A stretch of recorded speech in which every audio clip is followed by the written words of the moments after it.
Twitter est dans une tempête de feu. Grâce à la prise de contrôle d'Elon Musk. Les critiques sont outrées et les régulateurs fédéraux surveillent.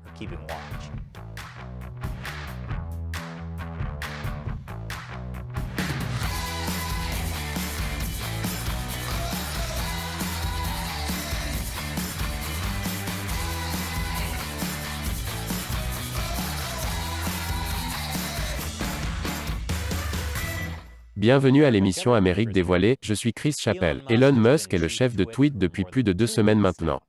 Et tout le monde est très en colère. Certains sont furieux qu'il n'ait pas fait les changements assez vite. D'autres lui reprochent de faire trop de changements trop rapidement. Et oui, il y a eu beaucoup de changements, y compris, apparemment, les priorités de Musk.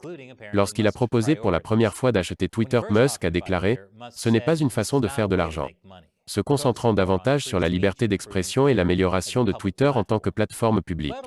Mais beaucoup de choses se sont passées depuis. Musk s'est endetté pour acheter Twitter et maintenant, la pression financière est là. Les annonceurs ont également quitté Twitter en masse.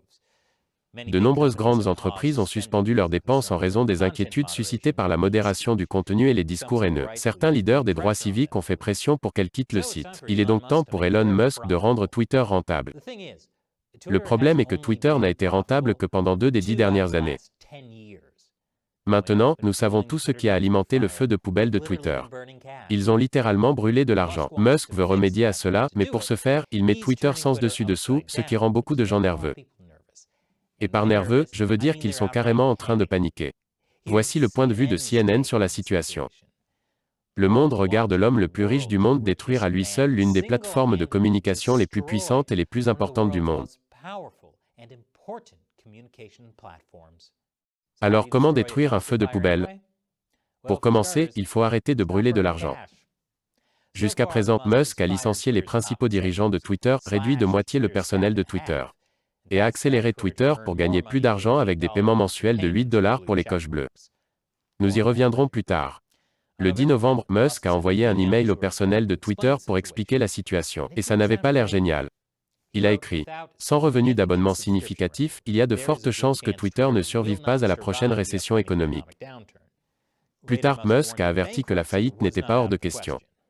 Ainsi, selon Musk, des changements de politique sont nécessaires. Il s'agit notamment de se débarrasser du travail à distance et exiger que tout le monde soit au bureau au moins 40 heures par semaine, avec quelques exceptions. Musk a également mis fin à des politiques telles que les subventions pour les trajets domicile-travail pour les employés en dehors de la Californie, la nourriture gratuite et les jours de repos payés. Tous ces changements n'ont pas été populaires auprès du personnel de Twitter. Le jour même où Musk a envoyé un courriel à ses employés, d'autres cadres de Twitter ont quitté l'entreprise, cette fois en démissionnant. Il s'agit notamment du responsable de la sécurité informatique, du responsable de la confidentialité et du responsable de la conformité de Twitter. Ce ne sont pas les seules démissions importantes. Peu de temps après, le responsable de la confiance et de la sécurité de Twitter, le directeur des ventes et le directeur de l'ingénierie logicielle ont également démissionné, bien que Musk ait réussi à persuader le directeur commercial de rester. Mais ce sont les 3 premières démissions qui ont fait de véritables vagues. Elles ont soulevé des inquiétudes quant à la capacité de Twitter à maintenir sa plateforme sécurisée et conforme aux réglementations. Le problème avec Twitter, c'est qu'il est arrivé avec un bagage assez lourd. Twitter fait actuellement l'objet de 2 décrets de consentement de la FTC pour des violations passées de la sécurité et de la vie privée. Et la société reste sous surveillance pour toute violation future. La FTC surveillait déjà Twitter comme un faucon et les bouleversements sous Musk n'arrangent certainement pas les choses.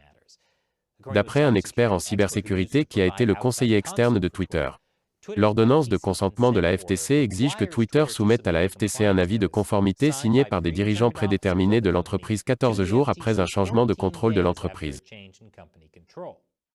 Mais avec autant d'employés de haut niveau qui démissionnent, on peut se demander quels responsables prédéterminés de l'entreprise auront le savoir-faire nécessaire pour soumettre la notification de conformité.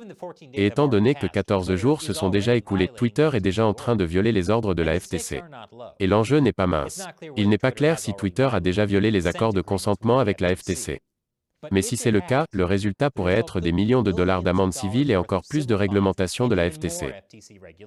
Musk insiste sur le fait que Twitter fait tout ce qui est en son pouvoir pour se conformer aux accords de la FTC. Mais il y a quelques problèmes potentiels. Selon un avocat de l'équipe chargée de la protection de la vie privée chez Twitter et un employé connaissant bien le dossier, le nouveau service juridique de Musk demande désormais aux ingénieurs d'auto-certifier la conformité aux règles de la FTC et aux autres lois sur la protection de la vie privée pour les nouveaux produits et fonctionnalités. Ce n'est pas ainsi que fonctionne la conformité. surtout lorsque Twitter a accepté de maintenir un programme complet de protection de la sécurité et de la vie privée.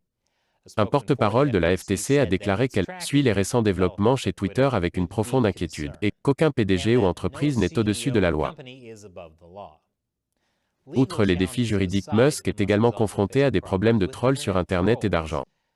Je vous explique après la pause. Bon retour parmi nous. Elon Musk est en train de ruiner Twitter. Et aussi l'Amérique. Avec la soi-disant liberté d'expression. Ce titre a été écrit avant même que Musk ne prenne le contrôle de Twitter. Tu sais quoi qu'il arrive avec Musk et Twitter, les médias seront toujours là pour le drame. Et c'est pourquoi Twitter ne mourra pas. Parce que les journalistes n'abandonneront pas leurs centaines de milliers de partisans, de j'aime et de retweets pour aller sur Mastodon, où ils ne recevront pas autant d'attention et d'exposition. Ils portent littéralement le nom d'une espèce déjà éteinte. Mais bon, revenons à la façon dont Musk tue Twitter. Musk ne semble pas trop inquiet, malgré toute cette agitation très médiatisée et une FTC très attentive. Mais il y a aussi d'autres problèmes pour Twitter. Pendant des années, Twitter a offert des marques de contrôle bleu à des personnalités publiques vérifiées comme les journalistes, les politiciens et les célébrités. Ces marques sont conçues pour s'assurer que les personnes sont bien celles qu'elles prétendent être. Pour obtenir une marque bleue, vous devez donc présenter une pièce d'identité prouvant que votre identité réelle correspond à votre identifiant Twitter. Mais tout cela est en train de changer. Dans le nouveau service Twitter Blue, les utilisateurs peuvent obtenir une coche bleue et d'autres avantages pour le prix modique de $8 par mois. Théoriquement, vous devez toujours être vérifié par Twitter. Mais disons juste qu'il y a eu quelques problèmes avec le déploiement. Cela signifie que Twitter est maintenant inondé de comptes trolls très abordables. Par exemple, un compte faux mais vérifié pour Eli Lilly, une société pharmaceutique, a tweeté. Nous sommes heureux d'annoncer que l'insuline est désormais gratuite, forçant le vrai Eli Lilly à dire que ce message était trompeur. D'une certaine manière, trompeur ne semble pas assez fort. Deux comptes prétendant être l'ancien président George W. Bush et l'ancien premier ministre britannique Tony Blair ont échangé des tweets sur le fait que tuer des Irakiens leur manque.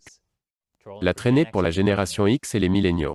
Parmi les faux tweets les plus ironiques, on trouve l'entrepreneur militaire américain Lockheed Martin déclarant qu'il commencerait à interrompre toutes les ventes d'armes à l'Arabie Saoudite, à Israël et aux États-Unis pour cause de violation des droits de l'homme. Le groupe de défense juif AIPAC disant que nous aimons l'apartheid. Et British Petroleum admettant qu'il a tué la planète. Mais bien sûr, il y avait aussi beaucoup d'autres choses. Même Tesla et Twitter n'ont pas échappé à la parodie. C'est comme la version Twitter de « Regardez-moi, maintenant je suis Twitter ». Le vrai Twitter a depuis ramené l'étiquette de compte officiel et supprimé l'option du Blue Tick à $8. C'est censé être juste en pause pour le moment, mais Musk a d'autres idées pour gagner de l'argent sur Twitter aussi. Par exemple, un mur payant pour le contenu. Mais les gens vont-ils réellement payer pour regarder Twitter? Peut-être Musk va-t-il détruire un feu de poubelle en le privant d'oxygène. Mais peut-être que tout le contenu de Twitter ne sera pas payant. Twitter envisage apparemment de rendre payantes les vidéos. Selon un courriel interne obtenu par le Washington Post, Twitter travaille sur une fonctionnalité qui permettrait aux gens de poster des vidéos et de faire payer les utilisateurs pour les visionner, la société prenant une part des recettes. Mais on dit que c'est un projet à haut risque. Le courriel cite les risques liés au contenu protégé par le droit d'auteur, les problèmes de confiance entre créateurs et utilisateurs et la conformité légale. Mais ne nous leurrons pas, à quoi pense-t-il vraiment?